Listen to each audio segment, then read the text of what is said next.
মধ্যপ্রাচ্যে চলমান উত্তেজনার মধ্যে নতুন করে কূটনৈতিক সম্ভাবনার ইঙ্গিত দিলেন ডোনাল্ড ট্রাম্প।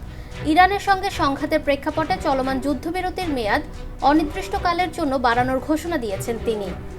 এই সিদ্ধান্তে আপাতত স্থগিত থাকছে যুক্তরাষ্ট্রের পরিকল্পিত সামরিক অভিযান, যা আন্তর্জাতিক অঙ্গনে নতুন আলোচনার জন্ম দিয়েছে। মঙ্গলবার সামাজিক যোগাযোগ মাধ্যমে দেওয়া এক বার্তায় ট্রাম্প জানান, কূটনৈতিক সমাধানের সুযোগ তৈরি করতেই এই সিদ্ধান্ত নেওয়া হয়েছে। বিশেষ করে শাহবাজ শরীফ সরকারের মধ্যস্থতার অনুরোধকে গুরুত্ব দিয়ে যুক্তরাষ্ট্র এই পথ বেছে নিয়েছে বলে উল্লেখ করেন তিনি।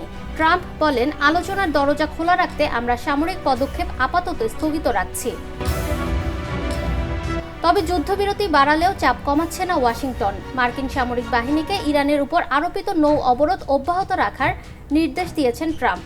তিনি স্পষ্ট করে বলেন, ইরান আনুষ্ঠানিক প্রস্তাব না দেওয়া পর্যন্ত এবং আলোচনার প্রক্রিয়া সম্পূর্ণ না হওয়া পর্যন্ত এই যুদ্ধবিরতি কার্যকর থাকবে। এদিকে ইরানের পক্ষ থেকে এখনও আনুষ্ঠানিক কোনো প্রতিক্রিয়া আসেনি। দেশটির আধা সরকারি সংবাদ সংস্থা তাসনিম জানিয়েছে, পরিস্থিতি পর্যালোচনা করে তেহরান পরে তাদের অবস্থান জানাবে। তবে এরই মধ্যে আব্বাস আরাকচি মার্কিন নৌ অবরোধকে যুদ্ধকালীন পদক্ষেপ হিসেবে আখ্যা দিয়ে এটিকে যুদ্ধবিরতির শর্তের লঙ্ঘন বলে অভিযোগ করেছেন। বিশেষজ্ঞরা বলছেন, এই সিদ্ধান্ত একদিকে যেমন কূটনৈতিক প্রচেষ্টাকে এগিয়ে নিতে পারে, অন্যদিকে এটি যুক্তরাষ্ট্রের কৌশলগত পুনর্বিবেচনাও ইঙ্গিত দেয়।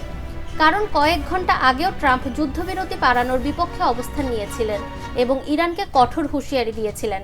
হঠাৎ এই অবস্থান পরিবর্তন আন্তর্জাতিক বিশ্লেষকদের মধ্যে নতুন প্রশ্নের জন্ম দিয়েছে। তবে বাস্তবতা হলো, উত্তেজনা এখনও পুরোপুরি প্রশমিত হয়নি। বিশেষ করে হরমুজ প্রণালী ঘিরে কৌশলগত গুরুত্ব এবং নৌ অবরোধের কারণে পরিস্থিতি জটিল হয়ে গেছে।